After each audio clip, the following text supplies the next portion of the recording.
Antes de mais nada, gostaria de te agradecer por estar ouvindo e visualizando os nossos vídeos.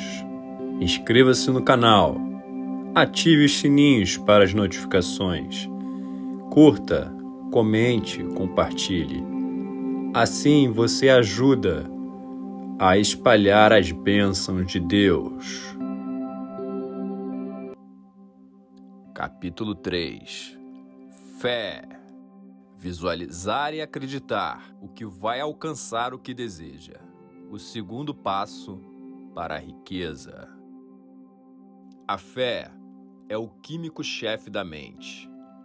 Quando a fé se mistura com a vibração do pensamento, a mente subconsciente capta essa vibração, traduz para o seu correspondente espiritual e a transmite para a inteligência infinita, como uma oração.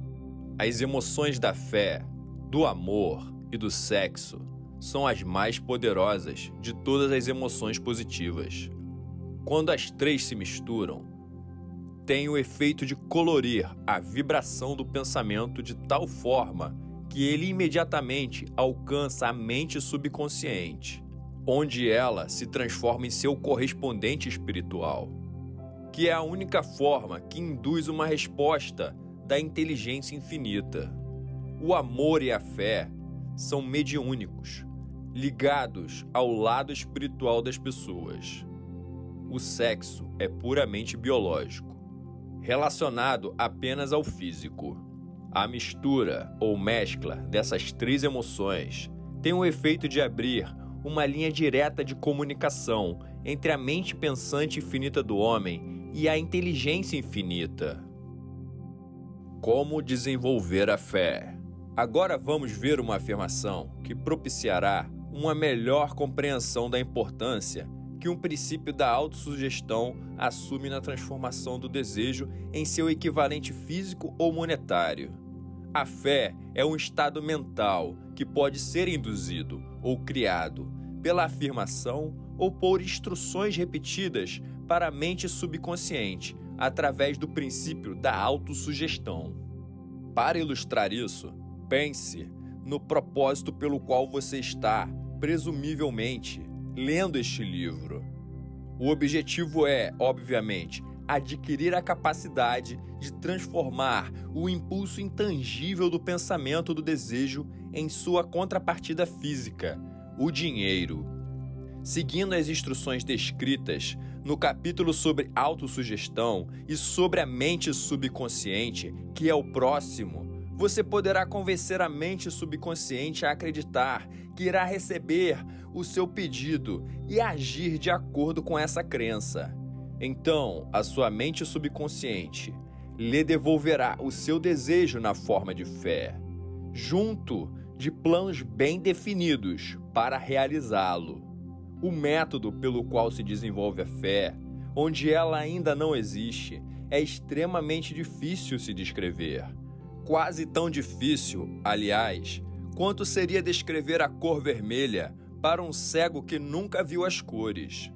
E não há nada com que comparar a sua descrição. A fé é um estado mental que você pode desenvolver à vontade depois de ter aprendido a dominar os 13 princípios, porque é um estado mental que se desenvolve voluntariamente pela aplicação e utilização desses princípios. A repetição de palavras de ordem para a mente subconsciente é o único método conhecido de desenvolvimento voluntário dessa emoção que é a fé. Talvez o significado fique mais claro por meio da seguinte explicação sobre a maneira pela qual às vezes as pessoas viram criminosas. Nas palavras de um famoso criminologista, quando uma pessoa entra em contato com o crime pela primeira vez, ela o abomina. Se continuar em contato com o crime por mais algum tempo, ela começa a se acostumar e a tolerá-lo. E se continuar em contato por tempo suficiente, acaba se unindo a ele e sendo influenciada por ele. Isso equivale a dizer que qualquer impulso de pensamento que for repetidamente passado à mente subconsciente é finalmente aceito e incorporado pela mente, que começa a traduzir o tal impulso em seu equivalente físico, da maneira mais prática disponível. Em conexão com isso, pense de novo na afirmação. Todos os pensamentos que receberam uma carga de emoção, que receberam sentimento e foram misturados com a fé, começam imediatamente a se traduzir em seu equivalente ou contrapartida física. As emoções, ou a porção dos pensamentos composta pelos sentimentos, são os fatos que dão vitalidade e ação aos pensamentos. As emoções da fé, do amor e do desejo, quando misturadas a qualquer impulso da mente, lhes dão maior ação do que qualquer uma delas tomadas sozinhas.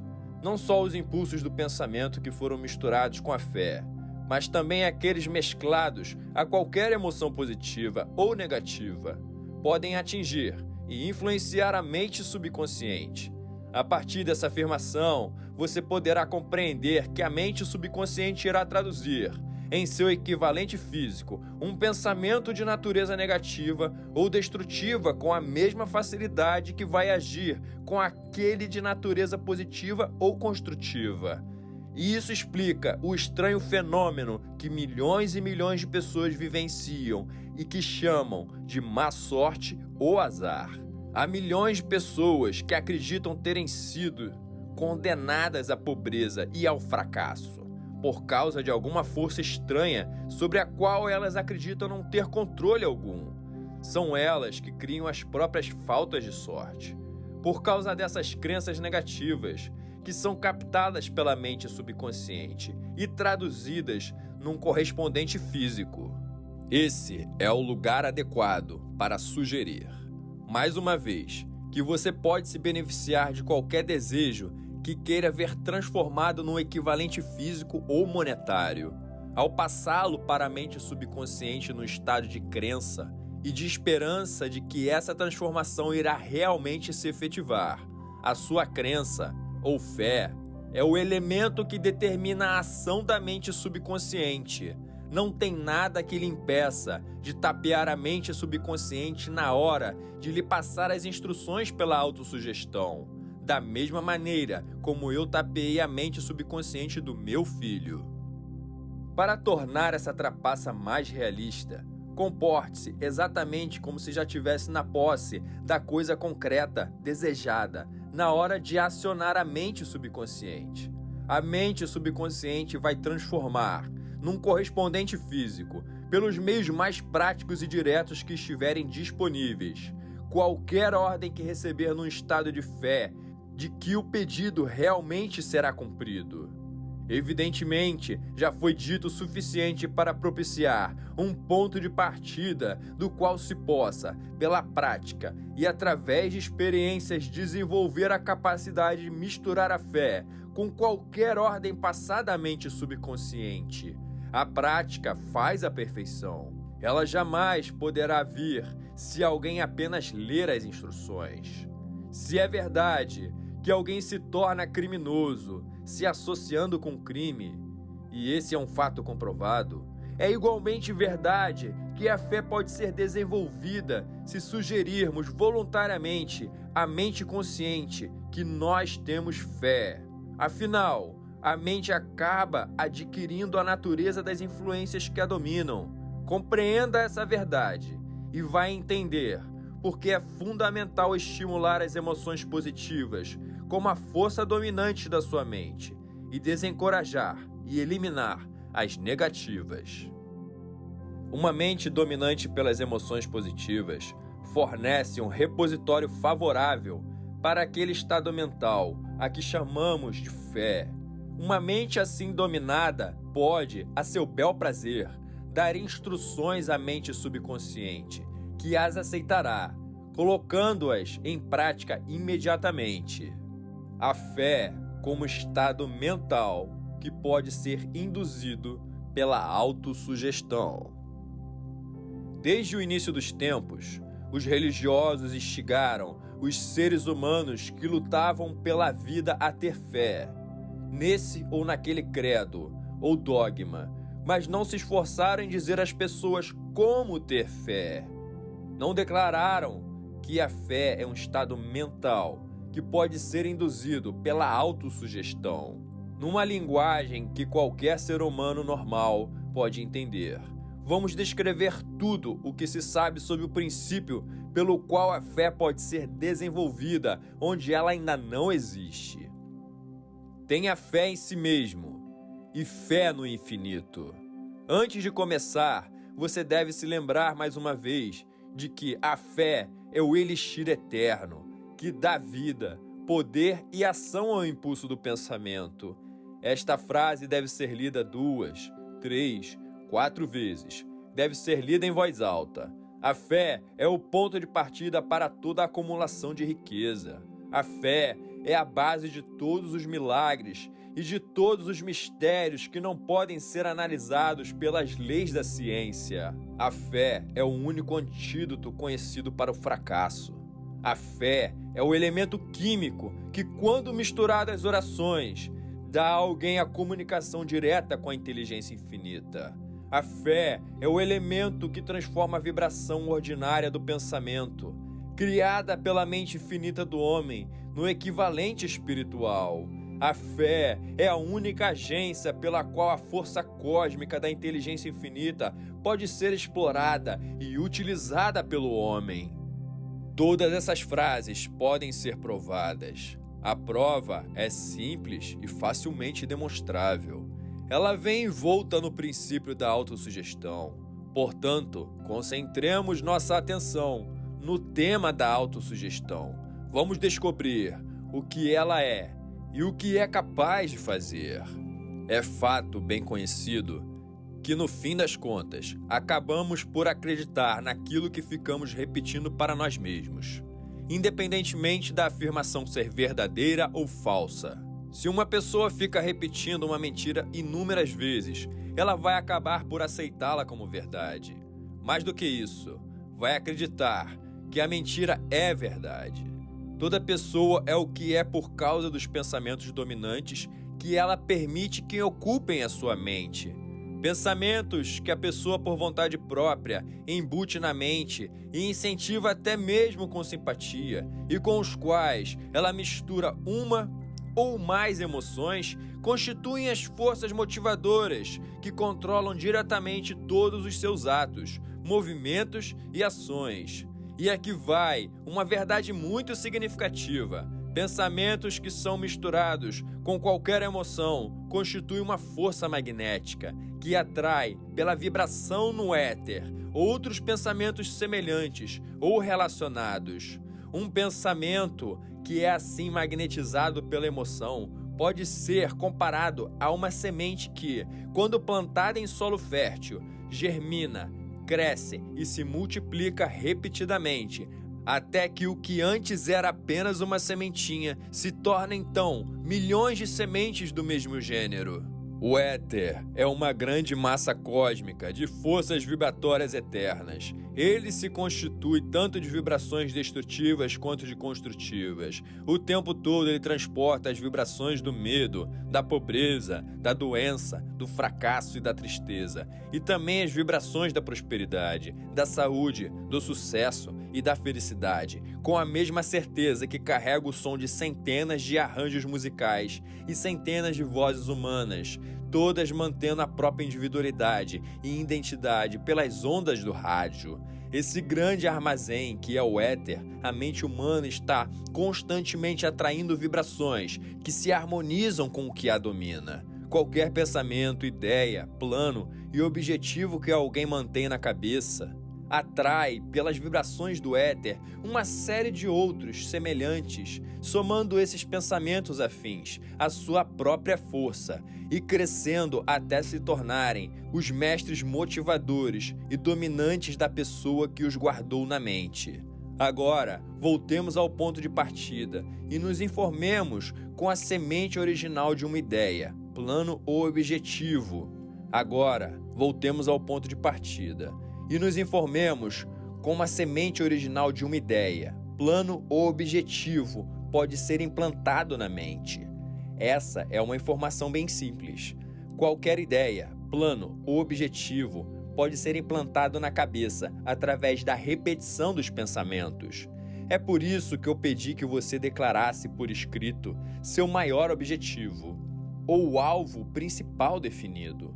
armazenando-o na memória e repetindo suas palavras, em alto e bom som, todos os dias, até as vibrações sonoras chegarem à mente subconsciente. Nós somos o que somos por causa das vibrações do pensamento que captamos e registramos pelos estímulos do nosso ambiente diário. Prometa se livrar de todas as influências que qualquer ambiente desagradável e construir sua vida como bem entender. Se fizer uma lista das coisas boas e ruins que você guarda na mente, vai descobrir que sua maior fraqueza é a falta de autoconfiança. Essa deficiência pode ser vencida e a timidez traduzida em coragem, com a ajuda do princípio da autossugestão. A aplicação desse princípio pode ser feita por um simples arranjo de impulso de pensamentos positivos redigidos num papel, decorados e repetidos, até se tornarem parte do material de trabalho da faculdade subconsciente da sua mente. Fórmula da autoconfiança. Primeiro, eu sei que disponho da capacidade de atingir aquele que é o objetivo definido da minha vida. Por isso exijo de mim mesmo uma ação continuada e perseverante para atingi-lo. E aqui eu me comprometo a empreender essas ações. Segundo, estou ciente de que os pensamentos dominantes da minha mente vão acabar se reproduzindo em ações físicas no mundo exterior e gradualmente vão se transformar em realidade física. Por isso, durante 30 minutos por dia, vou concentrar meus pensamentos em imaginar a pessoa que quero ser, criando assim na minha mente um quadro mental bastante nítido. Terceiro, eu sei que, pelo princípio da autossugestão, qualquer desejo que eu mantenha persistentemente na mente vai acabar encontrando uma maneira de se expressar e de obter, por algum meio prático, o objetivo que o apoia. Por isso, vou dedicar 10 minutos diários do meu tempo para exigir de mim mesmo que eu desenvolva a autoconfiança. Quarto, eu tenho uma descrição muito clara e escrita do meu objetivo principal definido e nunca vou parar de tentar, até ter desenvolvido autoconfiança suficiente para alcançá-lo. Quinto, reconheço plenamente que nenhuma riqueza ou posição social é duradoura, a não ser que tenha sido construída em cima da verdade e da justiça. Por isso não vou me meter em nenhum negócio que não beneficie a todos que ele irá afetar. Vou conseguir atrair as forças que desejo utilizar e a cooperação dos outros. Vou induzir os outros a me servirem por causa da minha própria vontade de servir os outros. Vou eliminar o ódio, o ciúme, a inveja, o egoísmo e o cinismo da minha vida, desenvolvendo o amor por toda a humanidade, porque sei que uma atitude negativa em relação aos outros nunca haverá de me trazer sucesso. Vou fazer com que os outros acreditem em mim, porque eu também vou acreditar neles e em mim mesmo. Vou assinar essa fórmula com o meu nome, decorá-la e repeti-la em voz alta uma vez por dia, acreditando plenamente que ela irá influenciar gradativamente meus pensamentos e ações, de modo que eu me torne uma pessoa autoconfiante e bem-sucedida. Por trás dessa fórmula está uma lei da natureza que homem algum até agora foi capaz de explicar. Uma lei que desafia os cientistas através dos tempos. Os psicólogos chamam essa lei de autossugestão e deixam por isso mesmo. O nome que se dá a essa lei não tem importância.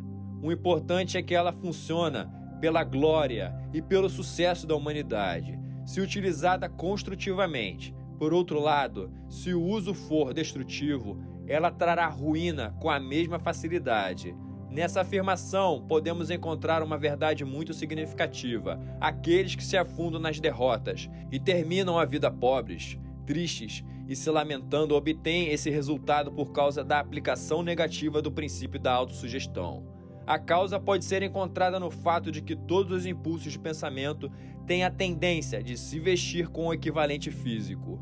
A mente subconsciente, o laboratório químico onde todos os impulsos de pensamento são combinados e preparados para traduzirem em realidade física, Não faz distinção entre os impulsos de pensamento construtivos e destrutivos. Ela trabalha com o material que lidamos por meio dos impulsos de pensamento. A mente subconsciente vai transformar em realidade um pensamento originado no medo com a mesma facilidade com que vai transformar em realidade um pensamento originado na fé e na coragem. As páginas da clínica médica são cheias de ilustrações de casos de suicidas autossugestivos.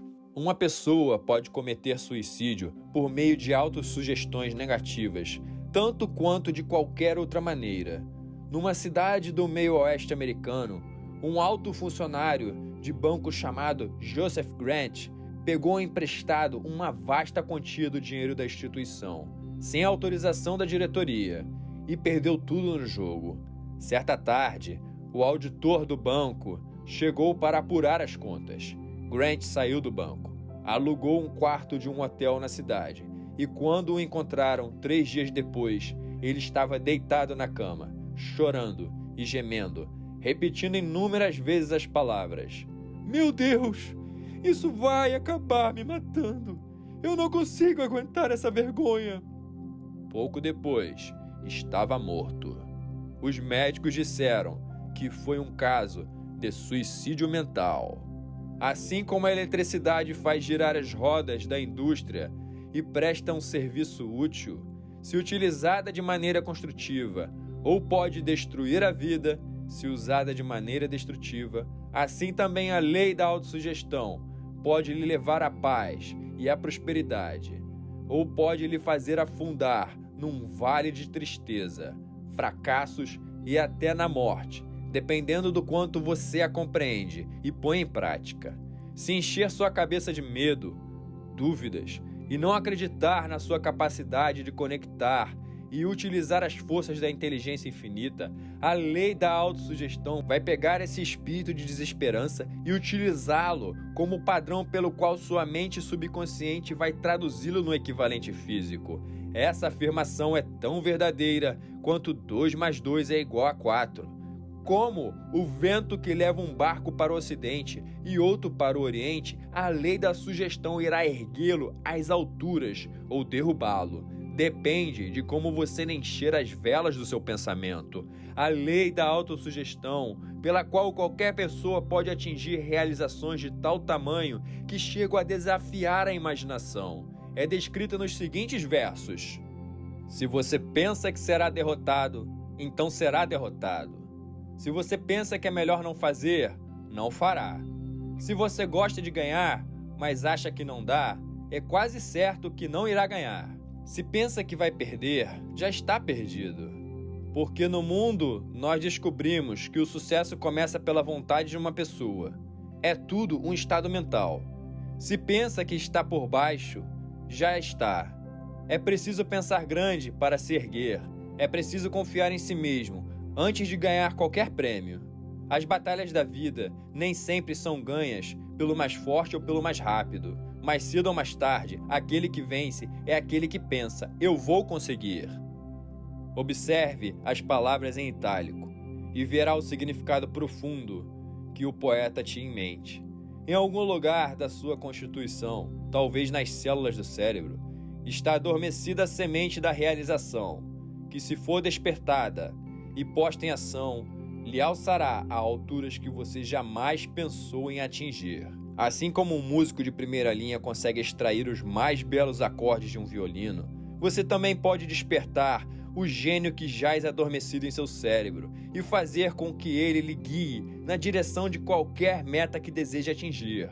Abraham Lincoln sempre fracassou em tudo o que tentou, até bem depois dos 40 anos.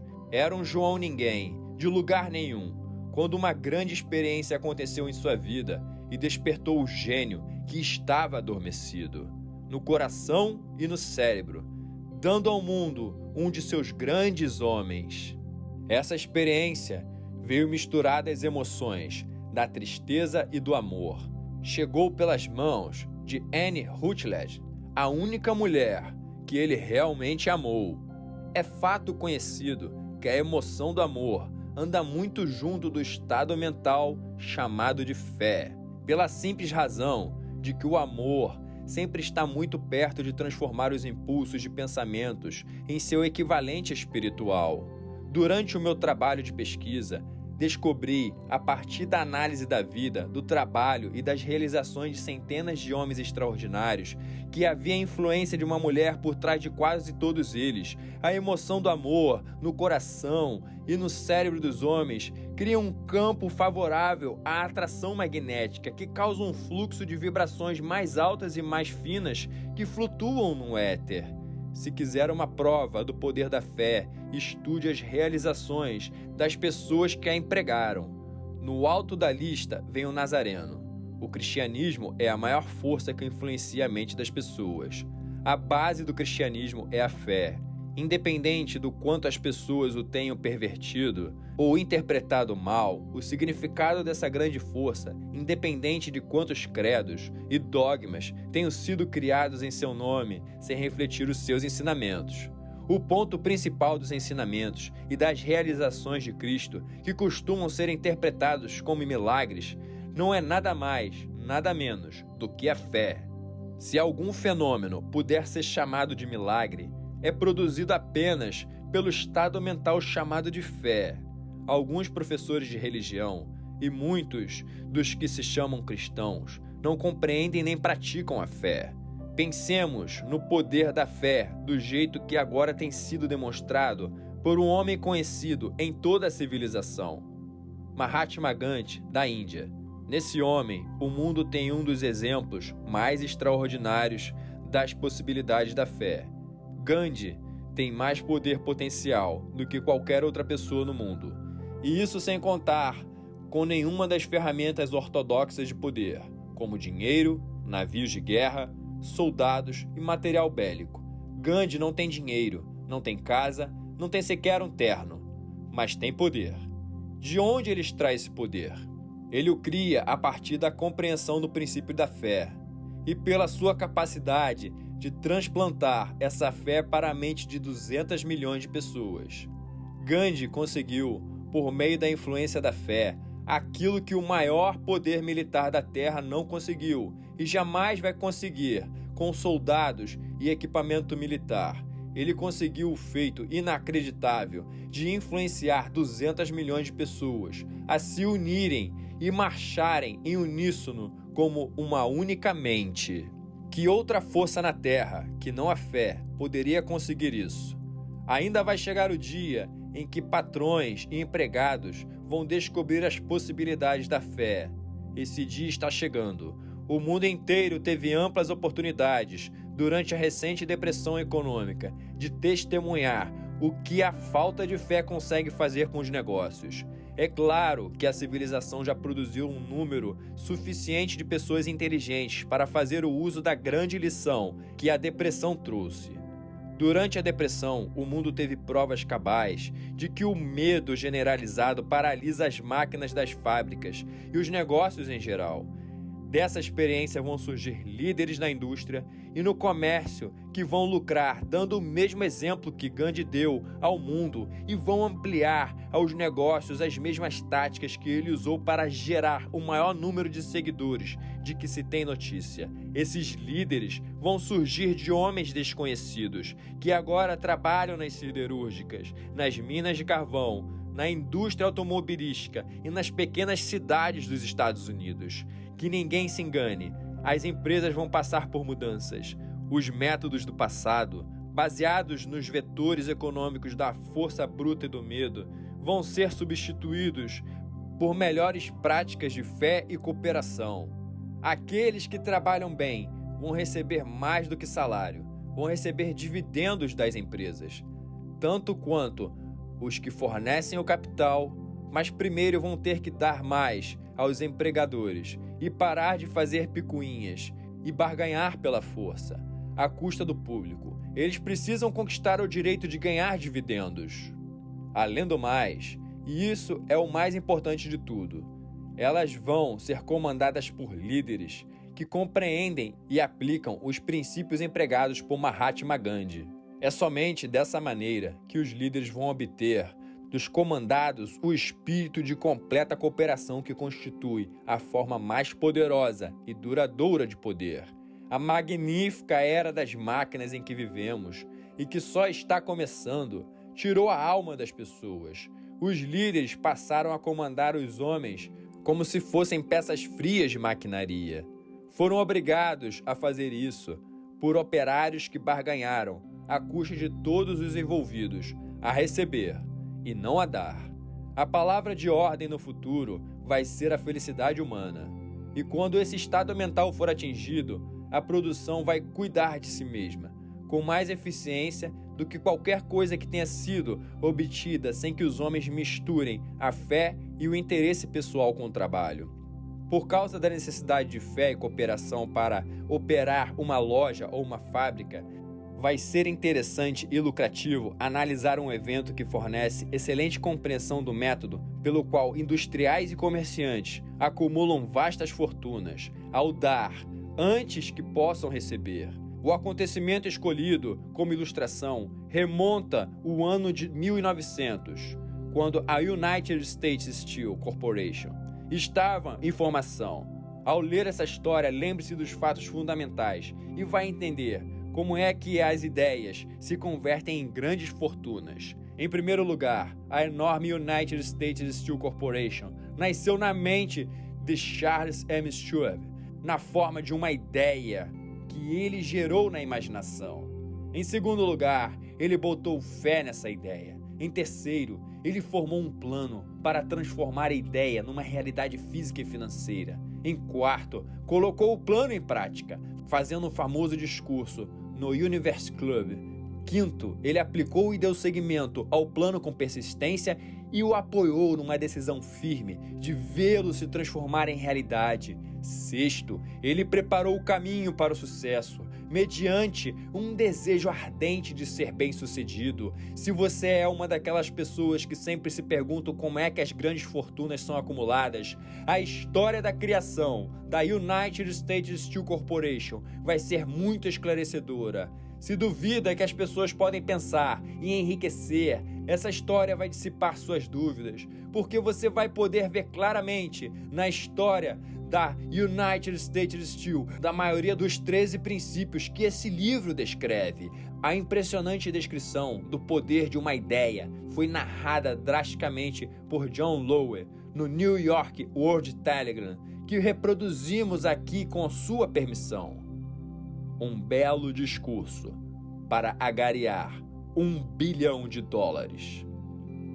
Quando na noite de 12 de dezembro de 1900, cerca de 80 pessoas da elite financeira dos Estados Unidos se reuniu no salão de banquete do Universe Club, na Quinta Avenida, para homenagear um jovem do Oeste. Nem meia dúzia dos convidados imaginava que iria testemunhar o episódio mais importante da história industrial americana. J. Edward Simmons e Charles Stuart Smith, com os corações repletos de gratidão pela esplêndida hospitalidade com que foram recebidos por Charles M. Schwab, numa recente visita a Pittsburgh, tinham organizado o jantar para apresentar aquele empresário do aço, de 38 anos, para a sociedade financeira do leste. Mas não esperavam que ele tomasse conta da convenção.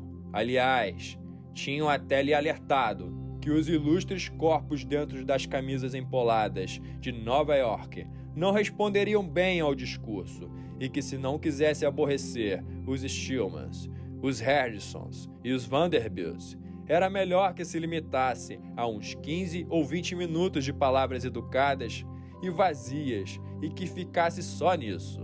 Até John Pierpont Morgan, sentado à direita de Schwab, como uma espécie de majestade imperial, só pretendia dar o ar da graça rapidamente. E no que dizia respeito à imprensa e ao público em geral, a ocasião era tão sem importância que sequer foi mencionada nos jornais do dia seguinte. E assim, os anfitriões e os ilustres convidados terminaram a habitual refeição de 7 ou 8 pratos. Havia pouca conversa, e o pouco que havia era contida. Poucos banqueiros e corretores conheciam Schwab, cuja carreira florescera às margens do Monongahela. Mas antes que a noite acabasse, todos eles, inclusive o mestre do dinheiro, Morgan, tinham sido tomados de roldão e um bebê de $1 bilhão. A United States Steel Corporation havia sido concebido. Talvez seja uma pena para a história que não haja registro do discurso que Charles Schwab fez naquele jantar. Ele repetiu alguns trechos dias depois, num encontro semelhante com banqueiros de Chicago e posteriormente quando o governo abriu um processo para dissolver o Trust do Aço. Ele deu sua própria versão do púlpito da testemunha, dos comentários que levaram Morgan a se lançar num frenesi de atividade financeira. Porém, é provável que tenha sido um discurso caseiro, com certa quantidade de erros de gramática. As sutilezas da língua nunca incomodaram Schwab. Cheio de frases de efeito e pitadas de inteligência, mas fora isso ele exerceu uma força poderosa sobre o capital estimado em $5 bilhões, ali representados pelos comensais. Depois que terminou, e com os presentes ainda enfeitiçados pelo discurso, embora Schwab tenha falado por 90 minutos, Morgan levou o orador a uma janela mais afastada, onde, balançando as pernas de cima de poltronas altas e desconfortáveis, eles conversaram por mais 1 hora. A magia da personalidade de Schwab tinha sido ligada com força total, mas o mais importante e duradouro foi o plano completo e detalhado que ele propôs para o crescimento da US Steel. Muitas outras pessoas já haviam tentado despertar o interesse de Morgan para formar um trust de aço, nos mesmos moldes dos trusts de biscoitos, aros e arames, açúcar, borracha, petróleo ou chicletes. John W. Gates, o jogador, já tinha lançado a isca, mas Morgan não confiava nele. Bill e Jim Morse, rapazes de Chicago e agiotas que tinham montado um trust de fósforos e uma empresa de biscoitos, tinham tentado e fracassado. Albert A. Gary, um advogado hipócrita, quis fazer o mesmo, mas não tinha envergadura suficiente para impressionar.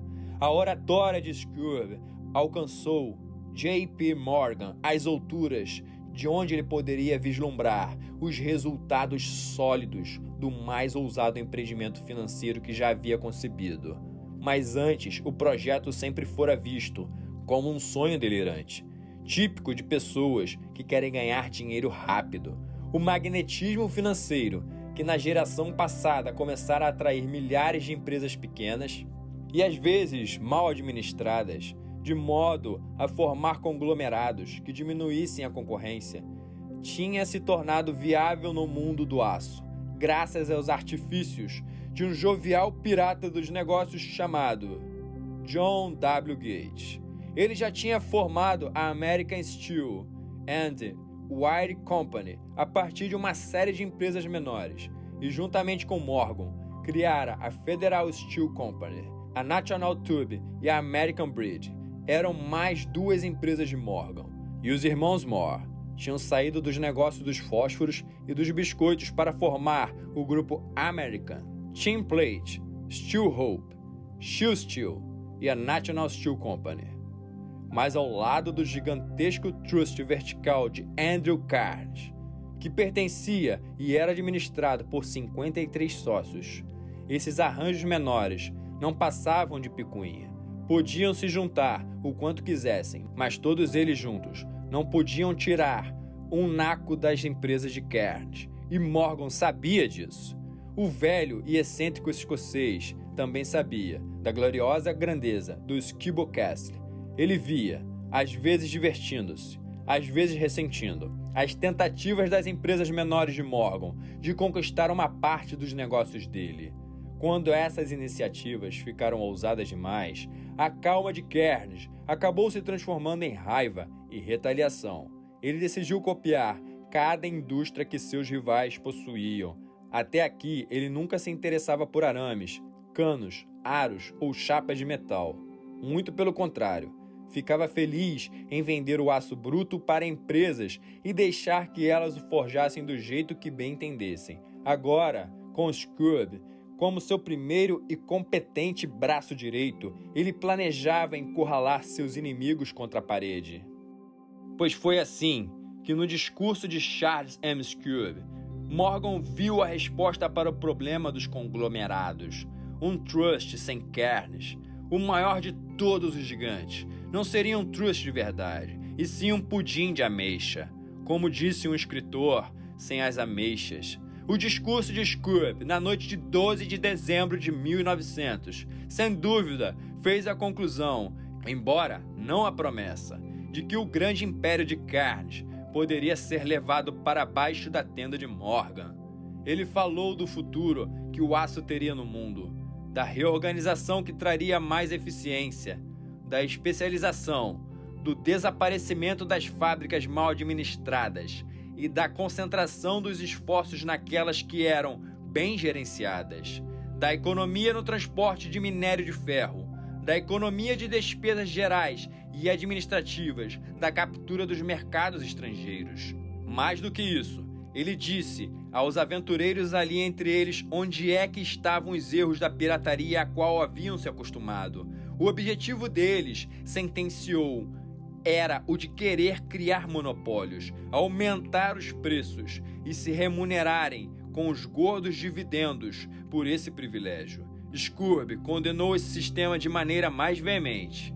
Essa era uma política míope, disse aos ouvintes, porque restringia o mercado numa época em que tudo gritava que haveria uma expansão. Ao baratear o custo do aço, argumentou o mercado, cada vez maior seria criado. As empresas imaginariam mais usos para o produto e boa parte do comércio mundial seria capturado. A propósito, embora não soubesse disso, Schwab era um apóstolo da moderna produção de massa. E com isso, o jantar no Universe Club chegou ao fim. Morgan foi para casa para pensar nas rosas previsões de Schwab. Ele voltou a Pittsburgh para administrar a siderúrgica de W. Andrew Kearns, enquanto Gary e os outros voltavam aos painéis da bolsa para apostar um pouco na expectativa dos próximos movimentos, e não demoraram a acontecer. Morgan só precisou de uma semana para digerir o banquete racional que Schwab tinha colocado à sua frente. Quando se assegurou que não teria nenhuma indigestão financeira, mandou chamar Schwab. E viu que o rapaz estava meio arredio. O Sr. Kearns indicou Schwab. Não ia ficar muito feliz se soubesse que o confiável presidente de sua empresa estava flertando com o imperador de Wall Street, uma rua em que Kearns nunca quisera entrar. Então foi sugerido por John W. Gates, agindo como intermediário, que se Schwab por acaso estivesse no Hotel Bellevue, em Filadélfia, era capaz de Morgan também estar lá. Quando Schwab chegou, no entanto, Morgan estava convenientemente doente em sua residência nova-iorquina. E então, instado por um convite urgente de Morgan, Schwab dirigiu-se a Nova York e se apresentou na porta da biblioteca do financista. Agora, alguns historiadores econômicos defendem a tese de que, desde o início, o cenário fora preparado por Andrew Kearns, que o jantar de Schwab, o famoso discurso, a reunião de domingo à noite entre Schwab e o rei do dinheiro, tudo isso fora arranjado pelo astuto escocês. Mas, na verdade, aconteceu justamente o contrário. Quando Schwab foi chamado para sacramentar o negócio, ele sequer sabia se o chefinho, como chamavam Andrew, ouviria uma proposta de venda, especialmente para um grupo de homens que Andrew considerava dotados de algo menos que sagrado. Mas Schwab levou à sala de reunião 6 páginas de números financeiros grafados na letra dele, que representavam na sua cabeça o valor físico e a capacidade de geração de lucro de cada siderúrgica que ele via como uma estrela fundamental no novo firmamento do aço. 4 homens passaram a noite debruçados sobre os números. O chefe, evidentemente, era Morgan, que sempre acreditava firmemente em seu direito divino ao dinheiro. Com ele estava o seu aristocrático sócio Robert Bacon, professor e cavalheiro. O terceiro era John W. Gates, a quem Morgan desprezava e considerava um jogador, mas que ele usava quando era útil. E o quarto era Schwab, que sabia mais do processo de produzir e vender aço do que qualquer grupo de pessoas vivas. Por toda a reunião, os números dos homens de Pittsburgh jamais foram questionados. Se ele dizia que tal empresa valia tanto, então valia aquilo mesmo. Também insistiu que só deveriam entrar no conglomerado as fábricas que eles indicaram. Havia concebido um conglomerado onde não haveria duas unidas iguais, nem mesmo para satisfazer a ganância de certos amigos que queriam descarregar suas empresas sobre os ombros de Morgan. Por isso, ele deixou de fora, porque quis uma série de grandes empresas, nas quais as focas e os carpinteiros de Wall Street haviam deitado os olhos famintos. Quando o dia amanheceu, Morgan se levantou e alongou as costas. Restava apenas uma pergunta. Você acha que pode convencer Kearns de me vender? Posso tentar, respondeu Scooby. Se você conseguir convencê-lo, eu pego daí. Até ali, tudo bem. Mas será que Kearns venderia? E quanto é que ele iria pedir? Scooby imaginava algo em torno de 320 milhões de dólares. E como seria o pagamento? Ações ordinárias ou presenciais? Títulos? Dinheiro? Ninguém conseguiria levantar um terço de $1 bilhão em dinheiro. Houve uma partida de golfe em janeiro, no campo congelado de Andrews, em Westshire, com Andrews todo enrolado em agasalhos para se proteger do frio e Charlie falando aos borbotões, como sempre, para levantar o seu moral. Mas não se falou em negócios, até que os dois se sentaram no calor aconchegante do sítio que Kearns tinha ali perto. E então, com o mesmo poder de persuasão com que havia hipnotizado 80 milionários na Universe Club, Scooby despejou as promessas brilhantes de uma aposentadoria confortável, de inúmeros milhões para satisfazer a todos os caprichos sociais do velho homem. Kearns se rendeu, escreveu um número num pedaço de papel e disse: "Tudo bem, este é o valor pelo que eu estou disposto a vender." O número era cerca de 400 milhões de dólares. E chegou-se a ele pegando os 320 milhões de dólares que Scooby tinha levado como proposta inicial e acrescentando 80 milhões para representar o valor que o capital havia crescido nos 2 anos anteriores. Posteriormente, no Decadium Transatlântico, o escocês choramingou para Morgan. Como eu poderia ter pedido mais 100 milhões de dólares? Se tivesse pedido, teria levado, riu Morgan, animado. Houve toda uma agitação, é claro. Um correspondente britânico telegrafou dizendo que o mundo do aço estrangeiro estava horrorizado com um gigantesco conglomerado. O presidente Handley, da Universidade de Yale, declara que, a não ser que os trusts fossem regulamentados, o país poderia esperar ter um imperador em Washington nos próximos 25 anos. Mas o arguto manipulador de ações, Keynes trabalhou com tanto afinco para vender as novas ações no mercado, que toda a mais-valia, que se estimava em torno de 600 milhões de dólares, foi absolvida rapidamente. E assim Kearns recebeu seus milhões. E o sindicato Morgan tinha ganhado 62 milhões de dólares por seu trabalho. E os meninos, de Gates a Gary, também ganharam seus milhões. E Scooby, aos 38 anos, recebia a recompensa.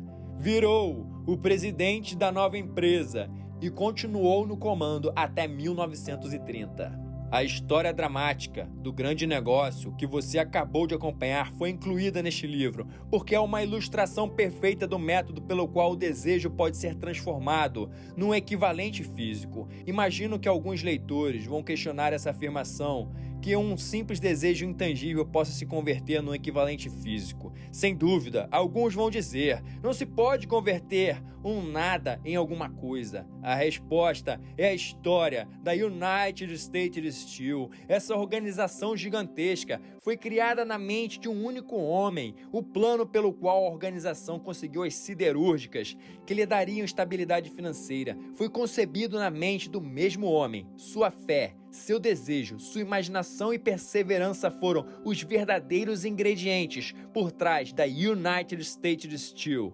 As usinas e o equipamento adquiridos pela corporação, depois que ela passou a ter a existência jurídica, foram meramente incidentais. mas uma análise criteriosa revelará o fato de que o valor estimado das propriedades adquiridas pelo conglomerado se valorizou em cerca de 600 milhões de dólares, simplesmente quando todos os negócios foram consolidados sob uma mesma administração.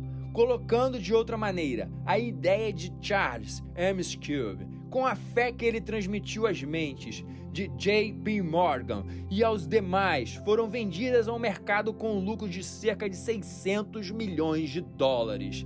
Nada insignificante para uma simples ideia. O que aconteceu a alguns homens que ganharam os seus milhões não vem ao caso aqui. O importante nesse fantástico empreendimento é que ele serve como prova inquestionável do quanto a filosofia descrita nesse livro funciona, porque essa é a filosofia que regeu toda a transação. Além do mais, o quanto essa filosofia é prática foi confirmada pelo fato de que a United States Steel prosperou e se tornou uma das empresas mais poderosas dos Estados Unidos, empregando milhares de pessoas, desenvolvendo novos usos para o uso do aço e abrindo novos mercados, provando assim que os 600 milhões de dólares em lucros produzidos pela ideia de Schwab foram muito bem ganhos.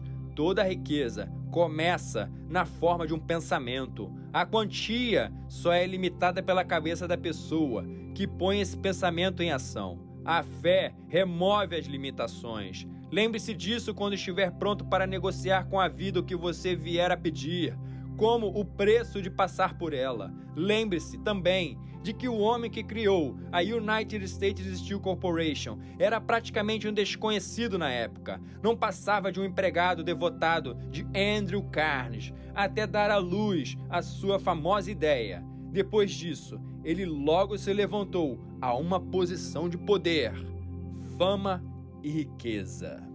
A mente não tem limite, exceto os que nós estabelecemos.